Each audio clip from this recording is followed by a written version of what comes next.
The Friendly Giant and the Little Mouse. In a faraway village, there was a giant named George. Though he was big and strong, George was also gentle and kind. However, because of his size, the villagers were a little scared of him, and George often found himself alone. One day, while sitting by the edge of the forest, George heard a tiny voice calling out, "Help! Help!" He looked down and saw a little mouse trapped under a fallen twig. Without hesitation, George carefully lifted the twig with his giant hand and freed the mouse. "Thank you, kind giant," squeaked the mouse. "I'm Millie, and I'm forever grateful." George smiled shyly. "I'm happy to help," he said, "but no one ever wants to be my friend." Millie looked surprised.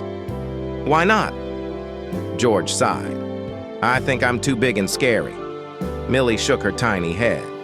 "You're not scary at all. You're gentle and kind. I think you just need to show the villagers who you really are." Millie had an idea. "I'll help you make friends, George. Let's go to the village together." The next day, Millie climbed up onto George's shoulder and they walked together toward the village. As they entered, the villagers stopped and stared, whispering nervously. But before anyone could run away, Millie called out in her tiny voice, "Don't be afraid. George is kind. He saved me when I was trapped, and he's here to help, not harm." A small child stepped forward, curious. "Is that true? Are you really nice?" George knelt down and smiled warmly. "Yes, I'd love to help you with anything you need." One of the farmers spoke up. "We've been having trouble lifting the heavy stones to build our new barn. Could you help us, George?" George nodded eagerly. "Of course."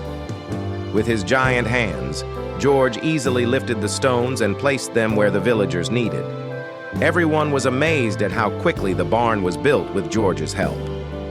Afterward, the villagers gathered around him, no longer afraid. "You're not scary at all, George," they said. "You're a hero." From that day on, George was welcomed as a friend in the village. He helped the villagers with big tasks, and in return, they invited him to every celebration and feast. And as for Millie, she stayed by George's side as his best friend, reminding him that being kind and gentle was what made him truly giant.